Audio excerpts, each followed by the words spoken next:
So, hello students, I'll be covering NPSC 2014 Nagaland portion. I my 74 marks complete kuro second part. So the first part you can watch it in the video, and second part I'll be covering this Nagaland portion. So the Nagaland portion is following the same pattern, that is for 2 marks, uh, 5 marks, 10 marks, and 20 marks. So Nagaland portion is very important to score good marks in this GS too. So let's get the video started. First, Nagaland portion. Question number 1 for 2 marks. Which place in Nagaland was the ancient capital of Kachari? So the capital was Dimapur, and it is 121 square kilometers. And the name Dimapur is derived from the Kachari language. D means water, Ma means large, Pur means city. So it is translated the big river city. Next, the northern part of Nagaland is bounded by which state? So as we know, Nagaland is bounded by the north by Arunachal Pradesh, and on the northwest by Assam. So we can write these two states as Assam and Arunachal Pradesh. On the west by Assam, and the east by Myanmar. So the answer is Arunachal and Assam. Next, the first election of Nagaland was held only in 1964. However, the first general election was held in 1952. So after 12 years only the election was held. This is because Nagaland got statehood only in 1962. Before that, Nagas boycotted the elections. What refers to Burunjis? So Burunjis are a class of historical chronicles. So they are books and manuscripts that was initially written by Ahoms, and afterwards it was written in Assamese language. And the first Buranji was written by King Sukapa, who established the Ahom kingdom in 1228. So Buranji we can write as historical chronicles or books on the Ahoms. Next, the total length of railway track in Nagaland is 112.84 km or 7.98 miles, and it is situated in Dimapur, and the division is Northeast Frontier Railway with the headquarters at Guwahati. Next, in which village bison is found? So bison is known as mithun, or in scientific term it is also known as Bos frontalis, and it is found roaming freely in the Konoma village of Kohima district. So question number 17 is uh, current affairs. So answer is Dear Zilang, who was awarded the Lifetime Achievement Award by the International Association of Education for World Peace. So next, the Nagaland Total Liquor Prohibition Act was enacted in the year 1989, and it is an act which prohibits possession, sale, consumption, manufacture of liquor, and import and export of it in Nagaland, and it bans the use of denatured spirit. So it was passed in 1989 and still in force. Next, in which state the Nagaland was officially inaugurated on 1st of December 1963 by the then President of India, Dr. S. Radhakrishnan. Next, mention the qualification of members of a village council. The village council members criteria is that he should be a citizen of India and he should have attained 25 years of age. And some interesting facts is that it cannot be dissolved by this. The duration of a village council is for 5 months until the state government dissolves it. And all members shall hold office during the life of VC. So what are the members of the village development board? So the village development board, which is under the village council. So village development board can be defined as the development agency of the village council. So within the village council, village development board comes, and the members are all permanent members of the village, and the management of village development board are nominated by the management committee chosen by the village council, and it shall constitute 35% of the member woman shall constitute 25% of the members. That is, if there are 4 members, then at least one shall be woman from the in a village development board, only in village development board, not in village council. And the deputy commissioner is the ex officio chairman, and it was first set up, the village council was first set up in 1976 at Ketsabumi in Pek district. Next, who can apply for employment under National Rural Employment Guarantee Act? So any person, any member of the rural household can apply, and If a person is already employed, then he has the right to demand employment under it, and women will get priority with 1/3% reservation under NEREGA. So for 5 marks, Article 371A, Clause 1, Subclause A refers to a special provision. So this is the first part of Article 371A, which states that which was a special provision, and it was inserted by the Indian Constitution following the approval of the 16-point agreement of 1960 by the Naga People's Convention. And under it, it provided the first stanza is that no acts of parliament without the approval of the state legislature can act on religious and social practice of Nagaland, of the Nagas, the Naga customary law, and administration of civil and criminal justice, and ownership and transfer of land. Religious and social practice of Nagaland that affects our social, religious culture, our customary law. Whichever tribes follow what customary law, it should not be affected by the parliament laws, and administration of civil and criminal justice according to the customs, involving decisions according to the Naga customary law. Any administration of civil and criminal justice that involves our customary law, and transfer of land and other resources to non-Nagas. So these are the four points on which the any act or executive order of the parliament cannot act on it unless the Nagaland Legislative Assembly gives effect to it by a simple majority. So next is describe the potentialities of hydroelectric power. So we can list some of the hydroelectric power, that is Doyang 75 megawatt project, and it is located in Woka. Likimro is located in Kifuri with 24 megawatt. Lang with 1 megawatt in Tunsang. Tehok in Mon with 1 megawatt, and Bonglef project in Kifuri on the river Likimro with 1 megawatt project. And the potentialities is that Nagaland has 1000 megawatt of power potential, whereas our generation capacity is just 170. So this 170, if we dissect, then 138 comes from the center, 30 from the state, and 1 megawatt from private.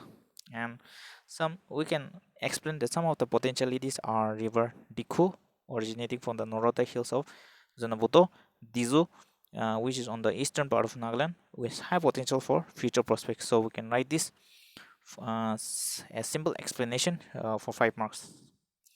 Next, write the composition of the area council. So to explain area council, we need to explain what village council.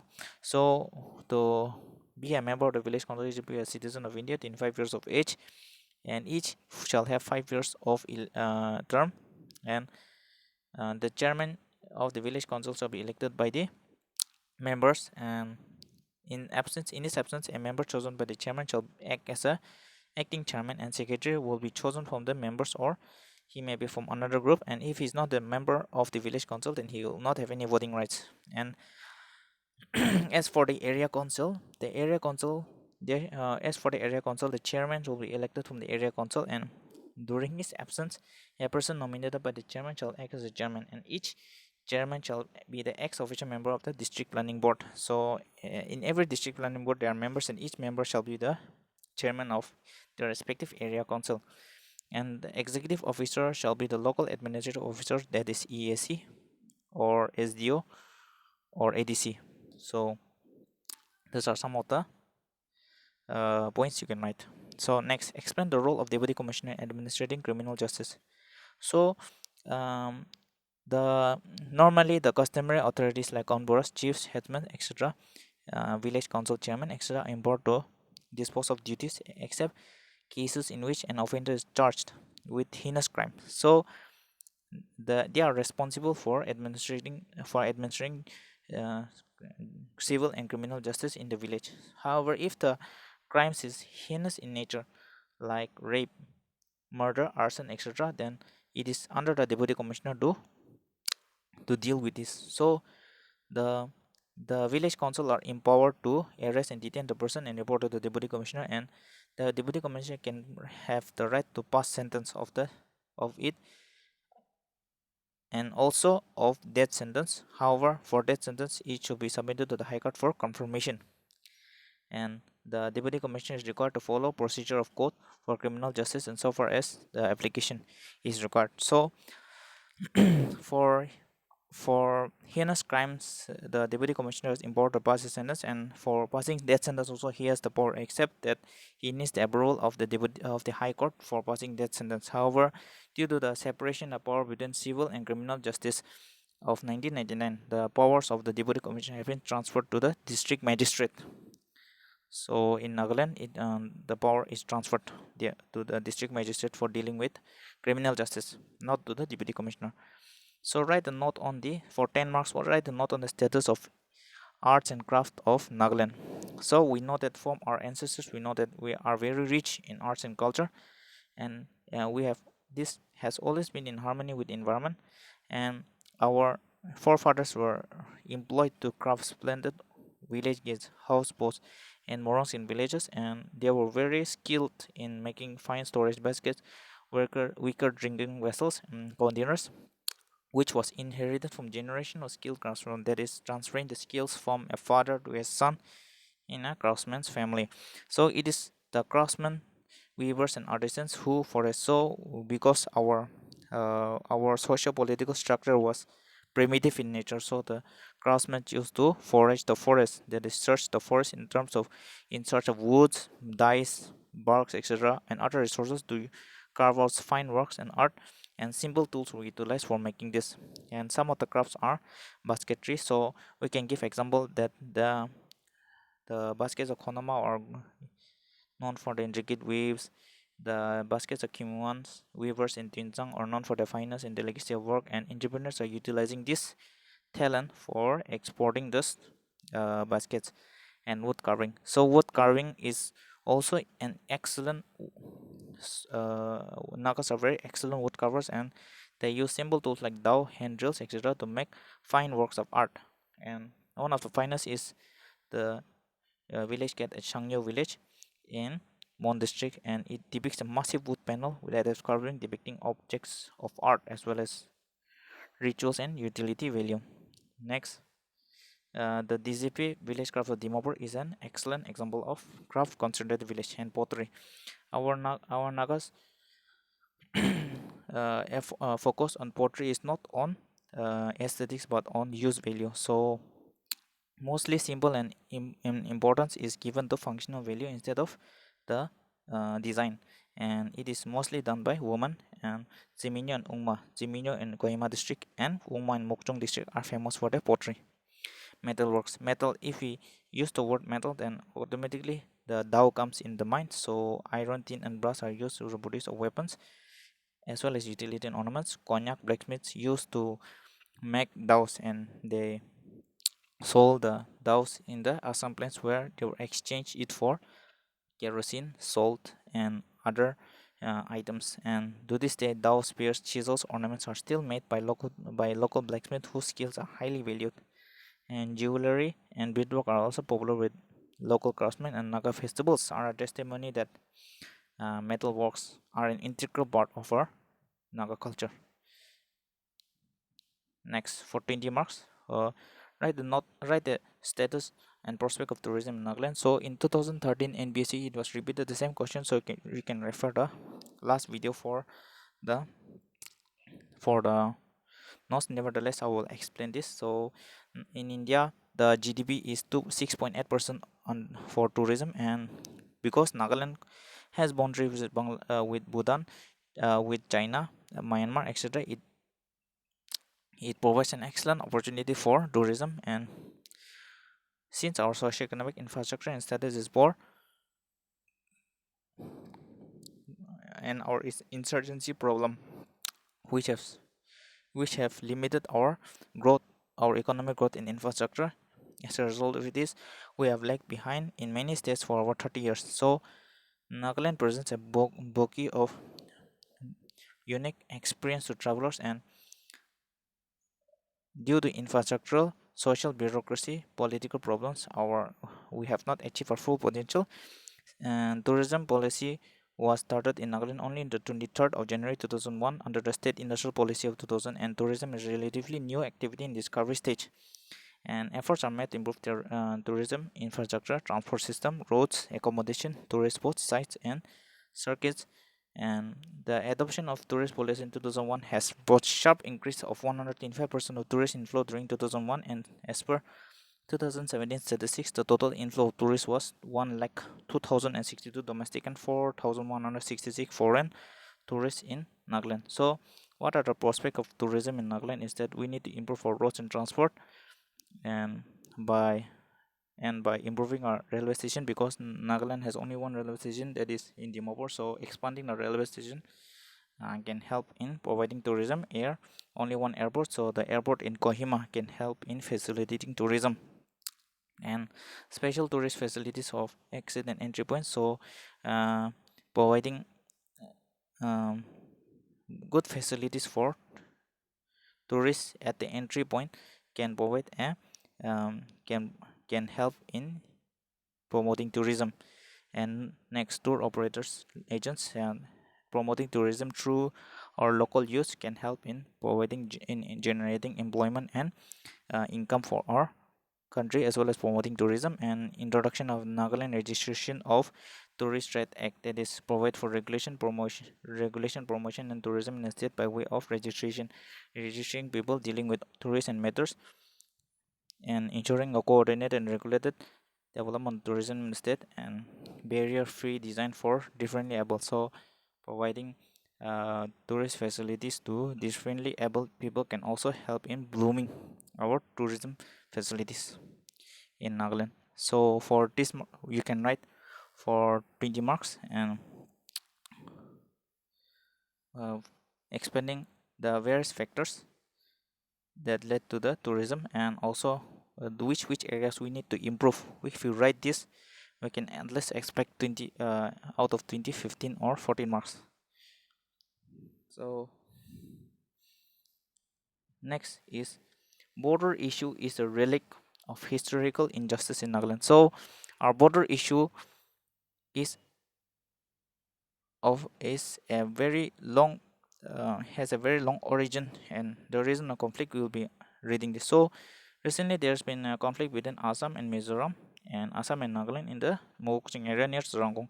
So, these are some of the reasons as to why border issues has been sporadic in and out every year. So, the origin. So, in 1866, the British government created the Naga Hills as a part of the Assam province. So, British government created Naga Hills by establishing a outpost in Samagoding in 1866, and it remained part of Assam till 1957, when the Naga Hills Xinjiang area was created as per the provision of the first Naga People's Convention meeting. And when Nagaland got statehood in 1963, Nagaland state 1963 defined its border as per the 1925 notification, which was not acceptable to Nagas. So, the present provision for our Nagaland state boundary has been provided in the 1962 Act, that we must follow the 1925 notification. However, Nagas were demanding some portions, as it is believed that it historically belonged to them. So, this is the root cause, because the Nagas believed that in the 16-point agreement, it was written that Nagas territory will include all the Naga territory that has been transferred out of the Naga Hills after British annexed in 1826. So, what happened in 1826? So, in 1826, the Treaty of Yandabo was signed between the Burmese and the British, that the British will demarcate the boundaries between Burma and Nagaland, between Burma and India, and under it, some of the territories will come under India. However, it was not respected, and as a result of this, there has been a conflict between the 1826 and the 1925 notification, which led to the conflict. And however, Assam has refuted this claim and stands to maintain the boundary constitutionally as decided on 1st of December 1963. As a result of it, many clashes took place in 1965, 68, 79, and 85. Merapani border dispute in 1984. Shivsagar border dispute in 2007, resulting in many deaths of 102 deaths. And the extent of Nagaland Assam border is that it consists of 512 kilometers, and each border is divided into 6 sectors, and The most conflicting is the Golakot sector, which is A and B, and Assam claims that Nagaland has inwards over 66,000 hectares of land, and it includes 80% of Assam reserve forest. And factors that aggravate the problem. The factors that aggravate is with a long pending border dispute within the two states, even a small localized issue can flare up, warranting action from the central government. And militant authorities have often taken advantage of this situation. And what are the steps taken? So the CRPF has been employed since 1971, and under the government of India, the KVK Sundaram Commission was established in 1971 for border dispute. However, its report was not acceptable to the Nagas, and another mission, the Shastri panel, in 1985 also failed. So the two states signed an interim agreement on 1972 to maintain to maintain the status quo, that is as it is. And right now, the border dispute has been mediated by a boundary commission set up in 2005 in direction of the Supreme Court. So some of the commission are the KVK Sundaram Committee in 1971, the Shastri panel in 1985, which has not bear any fruits, and right now it has been mediated between the Supreme Court, set up in 2005 to settle the border dispute. So these are some of the steps that these are the reasons and the steps that are taken by the Indian as well as both the governments of Nagaland and Assam to diffuse the border issue problem. So with this, the lecture has come to an end. NPSC 2014 mains has been completed. I hope you like. On the next video, I'll be completing 2015. So stay tuned and like and share the video. Bye bye.